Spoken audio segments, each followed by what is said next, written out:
Marami na rin napatunayan si Kim Chiu sa kanyang showbiz career at marami pa rin fans ang nagmamahal sa kanya until now kahit paiba-iba na siya ng love team at kahit marami na siyang pinagdaanan pagdating sa kanyang love life.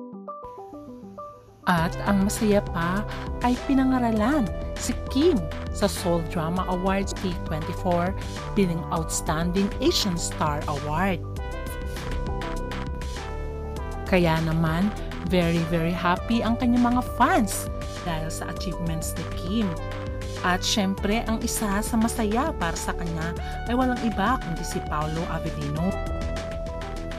Ating alamin ang buong detalye kung bakit naging emotional si Kim sa kanyang acceptance speech at kung paano siya sinuportahan ni Paolo Avellino.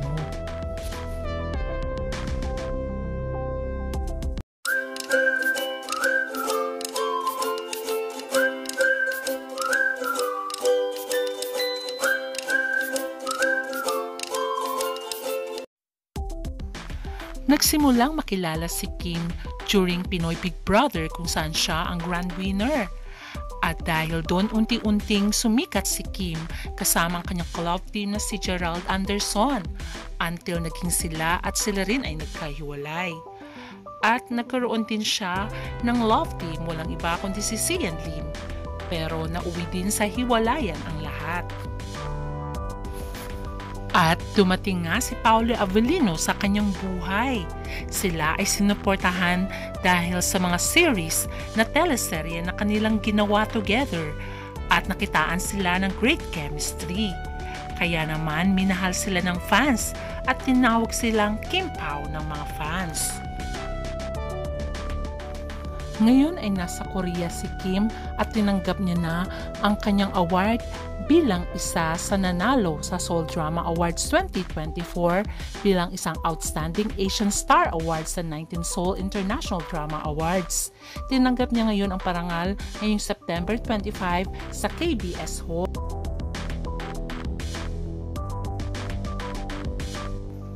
Makikita dito na dumaan si Kim sa red carpet patungo sa KBS Hall. Maraming fans ang nagmamahal at nag-aabang sa kanya. Pati Korean fans ay natutuwa at nagagandahan kay Kim Chiu.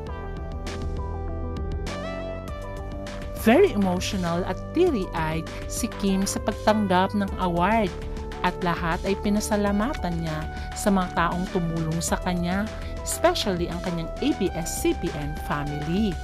At ganun din si Direk Lauren na kasama niya during that night.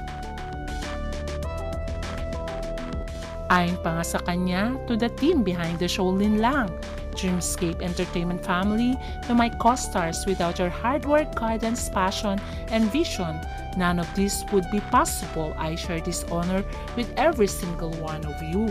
Ayon pa kay Kim. And to my ever-loving supportive fans, this award is also for you. And lastly, I want to dedicate this honor to the person who is no longer with us, my boss, my mentor, and my dear friend, Sir Deo. Ayon pa sa actress. Mapapansin dito na napaka-emotional ni Kim at pinasalamatan niya lahat ng taong tumulong sa kanya mula nang nagsisimula siya hanggang ngayon.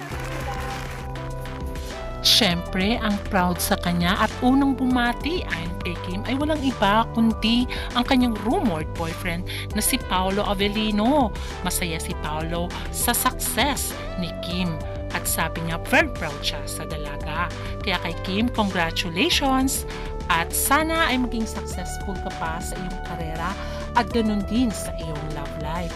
Dahil for sure, ang mga fans ay magiging masaya para sa iyo dahil deserve mo naman ang lahat ng awards na napanalunan mo dahil ikaw ay napakabait at napaka-down-to-earth person.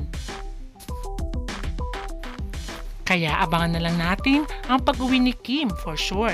Nandun si Paolo para personally siyang i-congratulate. Kaya naman, abangan na lang natin. Please don't forget to like, share, and subscribe. Bye!